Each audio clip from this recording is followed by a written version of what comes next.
할렐루야. 반갑습니다. 오늘 말씀은 이 땅에서 광야에서라는 제목으로 하나님의 은혜의 말씀을 나누기를 원합니다. 이스라엘 백성들은 이집트 노예 생활을 하면서 고된 노동으로 말미암아 탄식하면서 하나님께 부르짖으면서 기도를 했습니다. 그래서 하나님께서는 이스라엘 백성들을 이집트의 그 노예 생활에서 해방시키기 위해서 모세를 부르셨죠. 그런데 모세가 바로 왕에게 이스라엘 백성들을 이집트의 노예 생활에서 해방을 시켜달라 이렇게 말을 하니까 바로 왕이 어떻게 반응을 하게 되죠? 바로의 마음이 완악해서 그 하나님의 말씀을 듣지 않습니다. 그래서 출애굽기 7장 5절에서 하나님께서 뭐라고 말씀하십니까? 내가 내 손을 애굽 위에 펴서 이스라엘 자손을 그 땅에서 인도하여 낼 때에야 애굽 사람이 나를 여호와인 줄 알리라 하시매. 하나님께서 이렇게 말씀을 하셨습니다. 그리고 무엇이 시작되죠? 10가지 재앙이 시작이 되는 거죠. 이 10가지 재앙은 이집트에 있는 모든 우상들을 파괴시켜 버렸습니다. 재앙의 목적이 뭐죠? 이 10가지 재앙의 목적은 이스라엘 백성들의 노예 해방, 그 노예 해방이고, 두 번째는 이집트에 있는 모든 우상에 대한 심판이고, 세 번째는 방금 전에 읽었던 말씀처럼 이집트 사람들과 또 이스라엘 백성들에게 하나님만이 유일신이다 라는 사실을 알게 하는 거죠. 그런데 계속해서 그 재앙의 강도가 심해지는데도 불구하고 바로의 그 마음은 어떻게 됐습니까? 더욱더 강팍해지고 완악해졌다는 거죠.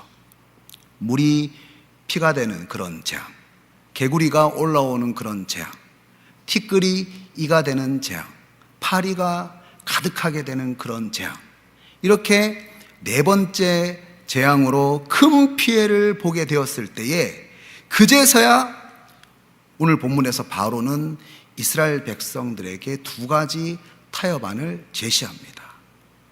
오늘 이 두 가지 타협을 통해서 사탄이 우리에게 어떤 전략을 펼치는지, 그럴 때 우리가 어떤 영적 분별력을 가져야 하는지 함께 은혜를 나누기를 원합니다. 첫 번째, 사탄의 전략은 무엇입니까? 사탄의 전략은 이 땅에서 예배를 드리라고 하는 그런 제안입니다. 25절을 보면은 바로가 이렇게 말합니다. 너희는 가서 이 땅에서 너희 하나님께 제사를 드리라. 예배는 드리는데 이집트 땅, 그 바로의 통치권이 있는 곳이 이집트 땅이잖아요. 그 이집트 땅에서 바로 왕의 통치권에서 벗어나지 말아라 라고 하는 제안을 합니다. 그러니까 바로의 그 타협안은 예배를 열심히 드리고 믿기는 하지만은 세상의 방법대로 살아라, 사탄의 통치권 안에서 살아라, 세상의 노예로 살아라, 말씀도 듣고 예배도 드리지만 세상의 방법으로 세상의 노예로 삶을 살아가라 라고 하는 제안입니다. 우리들도 사탄에게서 이런 유혹을 받을 때가 상당히 많지요. 예배는 드리지만 세상을 더욱더 사랑해라, 하나님의 통치권 안에 있는 것이 아니라 사탄의 통치권 안에서, 사탄의 가치관 안에서 살아가라. 그래서 우리가 말씀을 많이 듣고 예배는 드리지만 생활은 변화되지가 않는 거죠. 여전히 세상의 노예로, 사탄의 종노릇을 하면서 살아갈 때가 너무나 많습니다. 그래서 디모데후서 3장에 보면은 이런 말씀을 합니다. 말세에는 이런 사람들이 나타난다 라고 말씀합니다. 다 함께 이 말씀을 좀 길지만 함께 읽어보겠습니다. 시작. 사람들이 자기를 사랑하며 돈을 사랑하며 자랑하며 교만하며 비방하며 부모를 거역하며 감사하지 아니하며 거룩하지 아니하며 무정하며 원통함을 풀지 아니하며 모함하며 절제하지 못하며 사나우며 선한 것을 좋아하지 아니하며 배신하며 조급하며 자만하며 쾌락을 사랑하기를 하나님 사랑하는 것보다 더하며 경건의 모양은 있으나 경건의 능력은 부인하니 이 같은 자들에게서 내가 돌아서라.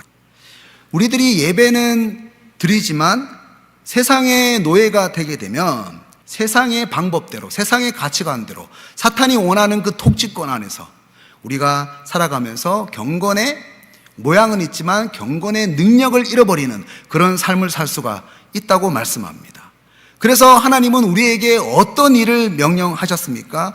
27절을 보면은요, 우리가 사흘길쯤 광야로 들어가서 우리 하나님 여호와께 제사를 드리되 우리에게 명령하시는 대로 하려 하나이다. 모세가 이렇게 바로에게 대답을 했습니다. 하나님은 어떤 명령을 하셨습니까? 하나님은 사흘길 광야로 들어가서 예배하라, 이렇게 하나님은 명령을 하셨습니다. 왜 사흘길을 광야로 가야 합니까? 이집트 땅에서 그 바로의 통치권에서, 사탄의 통치권에서 완전히 분리되고 구별될 수 있는 거리가 사흘길입니다. 우리가 세상의 방법에서 완전히 구별되고 또 분리될 때에 우리가 어떤 삶을 살 수가 있습니까? 경건의 모양이 아니라 경건의 능력을 나타낼 수 있는 삶을 살 수가 있다는 겁니다. 여러분, 삼손은 하나님께 구별된 나시린이었습니다. 나시린은 술과 이방 여인을 멀리해야 합니다. 그리고 시체를 가까이 하면 되지 않고 머리에 삭도를 대지 않아야 되는 그런 명령이 있었죠. 하나님은 삼손이 사사이기 때문에, 지도자이기 때문에, 리더이기 때문에 다른 사람들보다 더욱더 구별되어서 하나님 통치 안에 살아가라고, 하나님의 그 법 안에 살아가라고 나시린이 되게 하셨어요. 그런데 삼손이 그 명령을, 그 나시린이 지켜야 될 그 하나님의 말씀을 하나씩 어기게 됩니다. 그리고 마침내 마지막 남아있던 그 명령, 머리에 삭도를 대지 말라고 하는 그 명령을 어겼을 때에 그에게 있던 하나님의 능력이 완전히 사라졌다는 거예요. 삼손에게 힘이 있었다는 것은 무엇입니까? 하나님의 말씀을 지킬 때에 삼손에게 경건의 모양이 아니라 경건의 능력이 나타날 수가 있었다는 거죠. 그런데 사사기 16장 20절 말씀을 보면은 삼손은 그럼에도 불구하고 자기에게 능력이 사라졌다는 것을 알지 못했어요. 우리들이 살아가는 직장에서, 또 가정에서, 교회에서 하나님이 주시는 감동이 사라져요.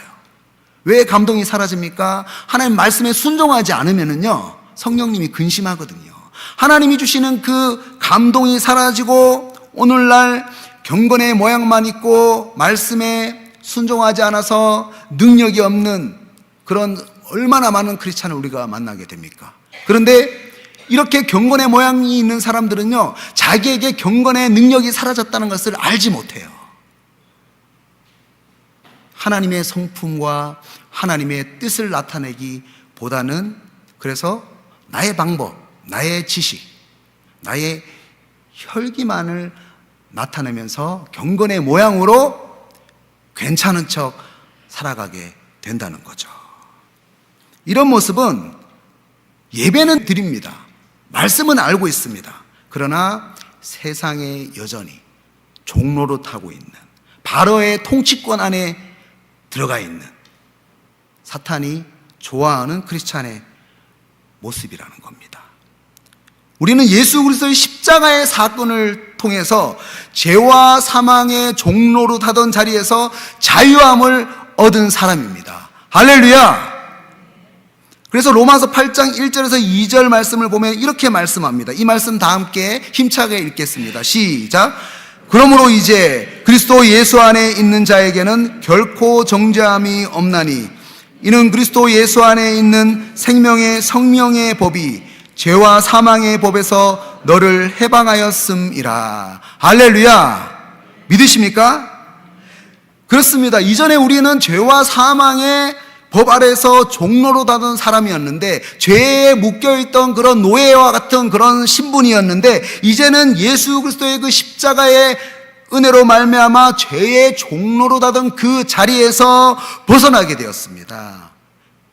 예수 그리스도의 십자가의 피로 죄에서 완전히 자유인이 되었습니다. 믿으십니까? 그렇다면 우리는 어떻게 살아야 합니까? 완전한 자유인이 되었다면, 죄에서 완전한 자유인이 되었다면 어떻게 살아야 할까요? 에베소서 4장 22절에서 24절에서는 이렇게 말씀합니다. 다 같이 이 말씀을 함께 힘차게 읽어보도록 하겠습니다. 시작.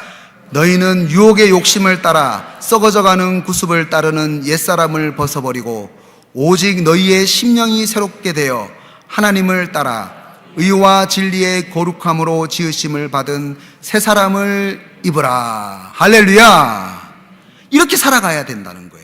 또 로마서 13장 12절에서 14절에서는 이렇게 말씀합니다. 제가 읽겠습니다. 밤이 깊고 낮이 가까웠으니 그러므로 우리가 어둠의 일을 벗고 빛의 갑옷을 입자. 낮에와 같이 단정히 행하고 방탕하거나 술 취하지 말며 음란하거나 호색하지 말며 다투거나 시기하지 말고 오직 주 예수 그리스도로 옷 입고 정욕을 위하여 육신의 일을 도모하지 말라. 그렇습니다. 우리는 이제 예배만 드리는 것이 아니라, 말씀을 지식적으로 아는 것이 아니라 어둠의 일을 벗어버려야 한다는 거예요.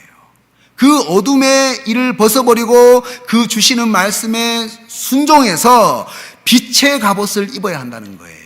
영적인 전쟁을 해야 된다는 거예요. 사탄의 통치권에서 그래서 벗어나야 된다고 말씀하고 있습니다. 그래야 경건의 모양만 있는 것이 아니라 우리의 삶에 경건의 능력이 나타나게 된다고 말씀하고 있습니다. 오늘 여기 계신 저와 여러분은 이 말씀을 믿음으로 말미암아 승리하시기를 주님의 이름으로 축복합니다. 두 번째로 사탄은 어떤 타협안을 제시합니까? 광야에서 너무 멀리 가지 말라라고 하는 그런 제안을 합니다. 28절을 보면은 바로가 이르되 내가 너희를 보내리니 너희가 너희 하나님 여호와께 광야에서 제사를 드릴 것이나 너무 멀리 가지는 말라, 이렇게 제안을 하죠. 이제는 바로는 광야에서 예배를 드려라, 이곳에서 예배를 드리는 것이 아니라 이곳을 떠나서 광야에서 예배를 드리는데 너무 멀리 가지 말라라고 제안을 합니다. 이게 무슨 말입니까? 가기는 가지만 너무 멀리 가지 말고 언제든지 이집트로 돌아올 수 있는 거리, 그 거리에 있으라 라는 그런 유혹입니다. 그러니까 우리가 이런 얘기 많이 듣죠. 신앙생활을 하는데 너무 깊이 빠지지 말고 언제든지 돌아올 수 있는 거리에 있으라. 하나님을 향한 마음의 표현도, 헌신도, 봉사도 그저 적당하게 하는 것이 좋겠다라고 하는 그런 제안입니다. 우리가 신앙생활을 하면서 이런 이야기 많이 듣죠. 주위 사람들에게 열성적으로 우리가 수요 예배도 나오고 또 금요 심야 예배도 나오고 새벽 기도회도 나가고 또 주일날 예배도 드릴 뿐만이 아니라 봉사, 주일날 식당 봉사도 하고 여러 가지 교회에서 일을 하고 봉사를 하고 헌신을 하면은 우리는 주변 사람들에게 이런 이야기를 정말로 많이 듣게 됩니다. 그럴 때 정말 그럴까? 이런 우리가 유혹을 받게 되죠. 그런데 오늘 본문 말씀을 보면은 이것은 사탄의 전략이에요. 에스겔서 47장을 보면은 성전에 하나님의 영광이 돌아오게 되고 성전 그 문지방에서 물이 흘러나오게 되죠. 이 생명의 물은 어떤 물입니까? 인류의 죄악을 씻기시고 영원한 생명을 선물하는 예수님의 보혈의 은혜를 상징합니다. 예수님께서 요한복음 7장 37절에서 38절까지 이렇게 말씀을 하셨죠. 누구든지 목마르거든 내게로 와서 마시라. 나를 믿는 자는 성경의 이름과 같이 그 배에서 생수의 강이 흘러나오리라. 그런데 이 에스겔 성전 문지방에서 흘러나오는 그 물을 에스겔이 재잖아요. 측량을 하는데 처음에는 어땠습니까? 처음에 그 물을 측량할 때는 물이 발목까지 올라왔어요. 그 다음에는 그 물이 어디까지 올라왔습니까? 무릎까지 올라왔어요. 그 다음에는 물이 어디까지 올라왔습니까? 그 다음에는 허리까지 그 물이 올라왔습니다. 그리고 마지막에는 이 물이 온몸을 잠기게 할 만큼 깊은 강이 되었다라고 말씀을 합니다. 우리들에게 예수 그리스도의 은혜가 흘러올 때에 여러분, 물이 발목까지 차면 어떻습니까? 물이 발목까지 차면은요, 내 마음대로 움직일 수가 있어요. 그런데 물이 점점 무릎까지 차오르고 또 물이 허리까지 차오르고 온몸이 잠기게 되면 마침내 어떻게 됩니까? 내 마음대로 절대로 움직일 수가 없어요. 내가 내 자신을 통제할 수가 없습니다. 그 생수의 강이 나를 움직이게 하는 거죠. 그 충만한 생수의 강이 나를 감동시키고 움직이게 한다는 거예요. 마찬가지로 우리가 주님의 은혜가 깊어지면 깊어질수록 우리 안에 하나님의 성령이 충만하면 충만할수록 우리 안에 있는 육체의 소욕을 더욱더 통제할 수가 있고 마침내 주님이 주인 되는 삶을 살 수가 있다는 겁니다. 그래서 갈라디아서 5장 17절에서는 이렇게 말씀합니다. 육체의 소욕은 성령을 거스리고 성령은 육체를 거스르라니 이 둘이 서로 대적함으로 너희가 원하는 것을 하지 못하게 하려 함이니라. 이렇게 말씀합니다. 그러니까 이 말씀은 어떤 말씀이냐면은 전쟁이라는 거예요. 신앙생활은 적당히 할 수 없다는 거예요. 신앙생활은 영적 전쟁이다라는 말씀이 오늘 갈라디아서 5장 17절 말씀입니다. 절대로 그래서 신앙생활은 적당히 할 수가 없습니다. 내가 적당히 믿으면서 나의 힘과 지혜와 기술을 자랑할 때는요, 어떻게 됩니까? 한계를 만나게 되고 내가 실패하게 되는 거예요. 성령님은 일하실 수 없게 됩니다. 그런데 성령님께 깊이 사로잡히기 위해서 말씀 있는 자리로 계속해서 나가는 거예요. 기도하는 자리로 계속해서 나가는 거예요. 헌신하는 자리로 계속해서 나가는 거예요. 어떤 상황에서도 어떤 환경에서도 어떤 마음의 어려움이 있더라도 계속해서 말씀이 있는 자리, 기도가 있는 자리, 헌신하는 자리로 나아가는 거예요. 그러면은 그때에 우리가 무엇을 경험하게 됩니까? 나의 한계를 뛰어넘게 만드시는 충만한 그 하나님의 사랑을 경험하게 되는 거예요. 충만한 성령을 경험하게 된다는 것입니다. 충만한 은혜와 능력을 우리가 맛보아 알게 된다는 거예요.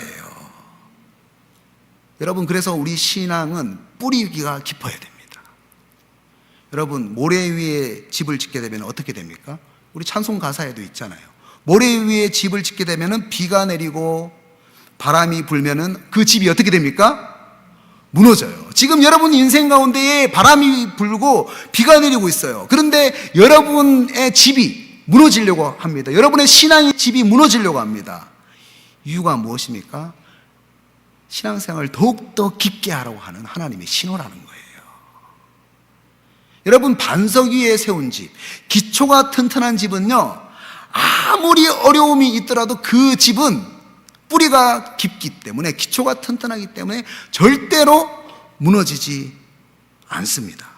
그래서 여러분, 신앙생활은 적당히 하는 것이 아니에요. 성경적으로 보면은 신앙생활은 적당히 하는 것이 아니라 신앙생활은 뿌리를 깊게 내려야 합니다. 여러분, 마음이 많이 어렵습니까?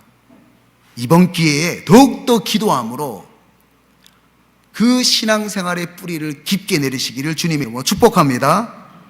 구약 성경에서도 이와 비슷한 말씀이 있는데요. 잠언서 12장 12절에서 이렇게 말씀합니다.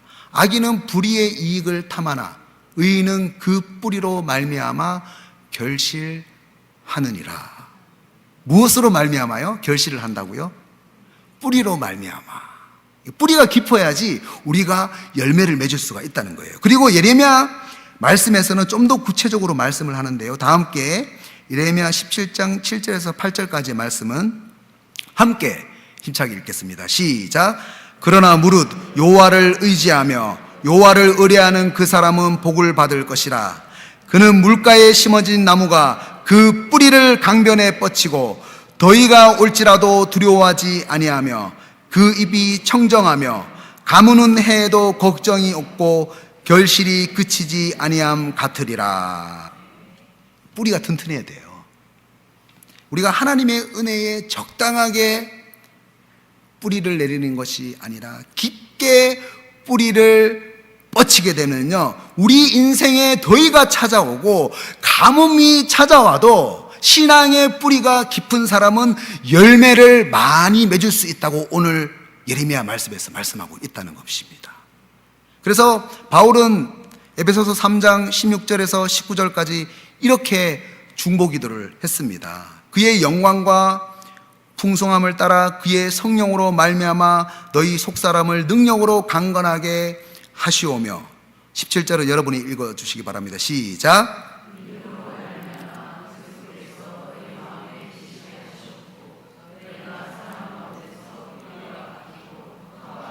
18절은 제가 읽겠습니다. 능히 모든 성도와 함께 지식에 넘치는 그리스도의 사랑을 알고, 19절은 여러분이 읽어주시기 바랍니다. 시작. 그 너비와 길이와 높이와 깊이가 어떠함을 깨달아 하나님의 모든 충만하신 것으로 너희에게 충만하게 하시기를 구하노라. 할렐루야. 이게 바울의 중보기도였어요. 바울의 중보기도는 우리가 신앙생활을 적당하게 하는 것이 아니라 깊이 있게 하는 것이 바울의 중보기도였다는 거예요.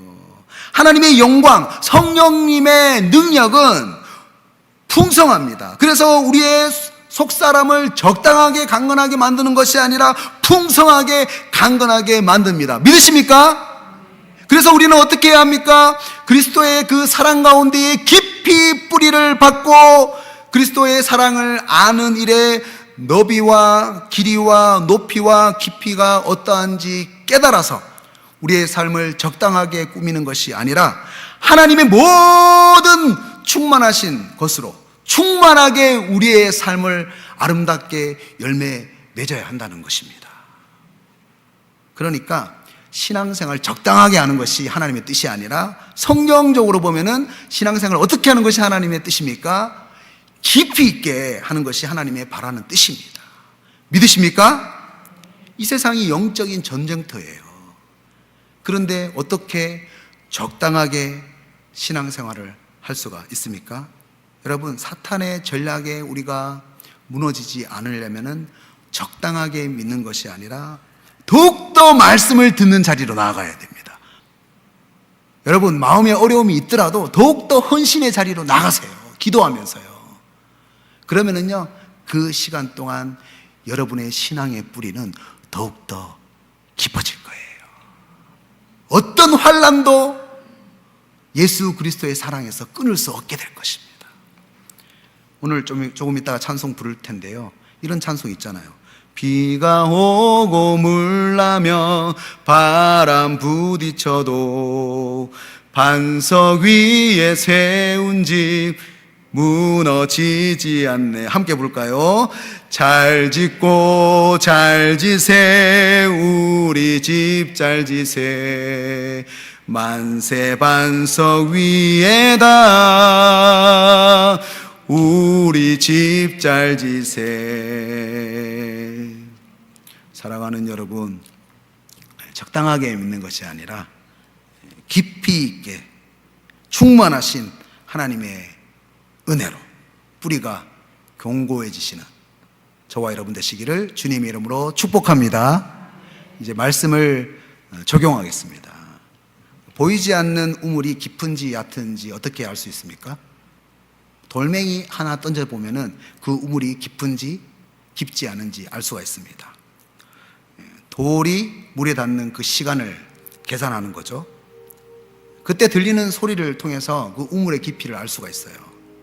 그런데 우리 마음에 우물이 있어요. 무릇 지킬 만한 것들 중에서 마음을 지키라고 했는데, 우리 마음에 우물이 있는데 그 우물에다가 어떤 사람이 돌멩이 하나를 던집니다. 그런데 우리의 마음이 누군가의 말 한마디에 어떤 환경 가운데에 흔들린다면 그것은 아직도 내 마음이 깊지 않다라는 말입니다. 여러분, 깊고 맑은 우물이 될 때에 비로소 많은 사람들이 와서 쉴 수가 있습니다. 여러분, 내 마음이 깊고 풍성해지려면 어떻게 해야 합니까? 여러분, 노력한다고 되나요? 되지 않아요. 제가 노력해 봤거든요. 안 돼요. 그런데 기도하면 됩니다. 기도하면은요, 상처가 사라져요. 아무리 주위 사람들한테 위로를 받고 주위 사람들과 대화를 해도 해결되지 않아요. 근데 하나님 전에 나가서 기도를 하면은요, 그 친밀함 가운데에서 우리 마음에 평안이 찾아오는 거예요. 그래서 요한복음 15장 4절에서 이렇게 말씀합니다. 내 안에 거하라. 나도 너희 안에 거하리라. 가지가 포도나무에 붙어있지 아니하면 스스로 열매를 맺을 수 없음 같이 너희도 내 안에 있지 아니하면 그러하리라. 그런데 이렇게 정말 단순한 진리잖아요. 여러분 다 알고 있는 진리잖아요. 그런데 사탄은 우리가 하나님에게 붙어있지 못하도록 이렇게 계속해서 두 가지 타협안을 제시할 때에 우리는 번번이 그 타협안에 무너진다는 거죠. 어떤 이유 때문인지 모르지만 우리가 첫 번째로 이곳에서 예배를 드리라. 여러분, 예배를 드린다면 이 성전에서만 예배를 드리는 것이 아니라 삶 속에서 세상의 정욕에 이끌려 사는 것이 아니라 하나님의 능력을 나타내는, 말씀에 순종해서 경건의 모양이 아니라 경건의 능력을 나타내는 그런 저와 여러분이 되었으면 좋겠습니다. 두 번째로, 광야에서 너무 멀리 가지 말라는 그런 타협안을 우리가 거절해야 돼요. 그래야지 하나님과의 그 친밀함 속에 우리가 들어갈 수가 있어요. 사탄이 사람을 유혹할 때에 쓰는 그 말 세 가지가 있다고 합니다. 첫 번째는 이 정도는 괜찮겠지. 이 정도면 됐어, 내 신앙이. 두 번째는 딱 한 번인데 괜찮겠지. 에이, 오늘 예배 딱 한 번인데 괜찮겠지. 세 번째는 누구나 이렇게 사는데 괜찮겠지. 사탄이 이렇게 적당하게 살라고 우리에게 유혹을 합니다. 여러분, 신앙생활 적당하게 하는 게 아니에요. 오늘 말씀을 통해서 보면은 신앙생활은 영적 전쟁입니다. 하나님의 충만한 은혜를 얻으려면은 적당하게 신앙생활하는 것이 아니라 말씀 안에서 깊이 뿌리를 내려야 해요.